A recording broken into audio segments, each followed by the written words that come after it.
Can I ask you a question? Do you think boundaries are important? Do you know how to set boundaries? Have you set boundaries before? Have you seen the value of boundaries? Have they helped you, protected the relationship that you are in, and probably the professional work that you are doing, the job that you do? Do you know how to communicate them clearly? If not, let's dig into it and find out a little bit about boundaries. Somebody said, clear is kind and unclear is unkind. That is Brené Brown. Meaning that in every relationship there is an invisible edge that exists. The one that we oftentimes get to the point where there is care or betrayal at the end of it. And most of us only notice when we get to the end of it, or at the end where we have already crossed the line, or the line has been crossed. That's when we realize that there were boundaries. There are boundaries in every relationships. Boundaries are misunderstood. Here's what I have to say. Boundaries are guardians of healthy relationships, healthy connection, healthy work environment. Boundaries are important. Many people think boundaries create distance. But the truth is opposite. Far be it for boundaries create clarity and they create safety. Someone said, and I'll have to be honest here, that's Mary Bowen, a family theorist, said that healthy relationships require both connections and individuality, and boundaries are how we honor both. So my main message today is boundaries are not walls, they are doors. They tell people how to enter our lives, how we live, how to interact with us, how to respect, how we share respect with them. We don't set boundaries, resentment. Where we don't set boundaries, resentment grows. When we do set boundaries, trust grows. Psychologist Terence Real explains that unspoken expectations are the birthplace of relational inquiry. So boundaries make the implicit explicit. And in organizational life, boundaries are essentially for psychological safety. Amy Edmondson reminds us that people feel safest when expectations are clear, roles are respected, communication is honest.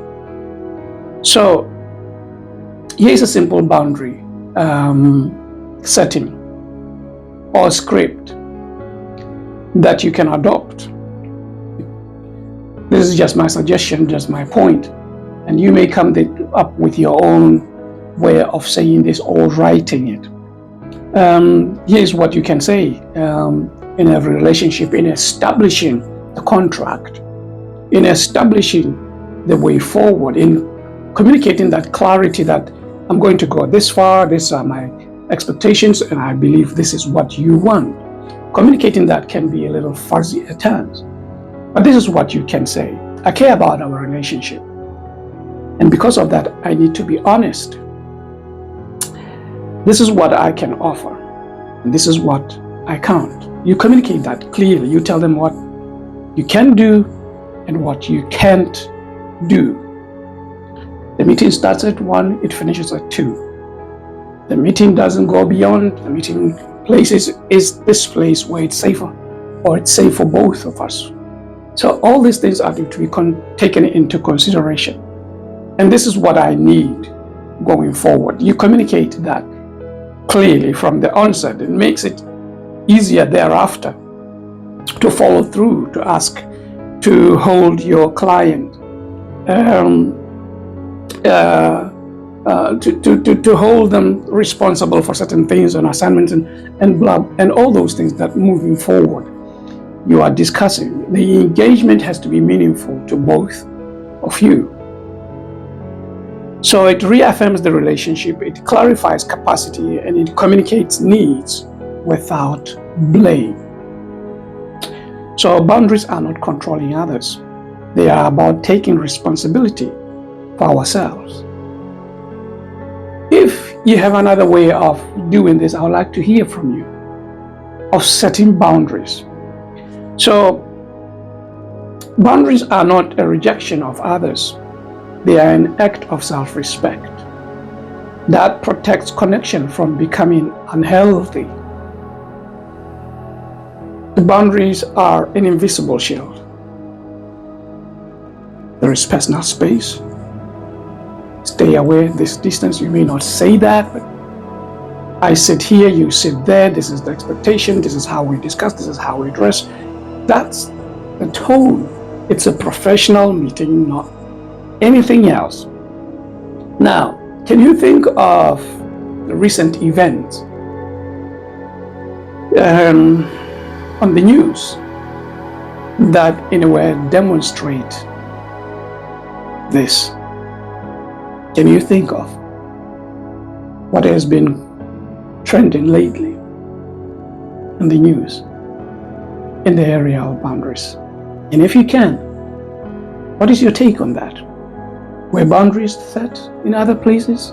Were they broken? Were they communicated? Or was it just fuzzy? There were assumptions. And that's where you have to protect yourself, protect your organization, protect the relationship by setting boundaries. So in our African psychology of Boto, we understand that dignity is mutual. When we honor our lives, we honor the relationship. So honoring your life is honoring the relationship, and in a way translates to honoring the other person. The relationship is important, both organizationally and individually or professionally. So it is important to know your limits and expect limitations to be in place so that things are healthy. Things are done in a professional way. There is no assumptions in this. So today I want to ask you to practice clarity and courage. Practice the kind of boundaries that make connection sustainable, that show the other person that they are honored, they are respected, and so that is the expectation as well. I hope this has been helpful to you, and I want to hear from you if you agree, and you can suggest some other things I may have missed out. You realize this videos are short and it's intentional. So thanks for sharing, thanks for liking, thanks for commenting, and thank you for that encouragement. Once again, that heart, it's really an encouragement. It takes me far. You don't know how much it means to me. Thank you, and I'll see you again in the next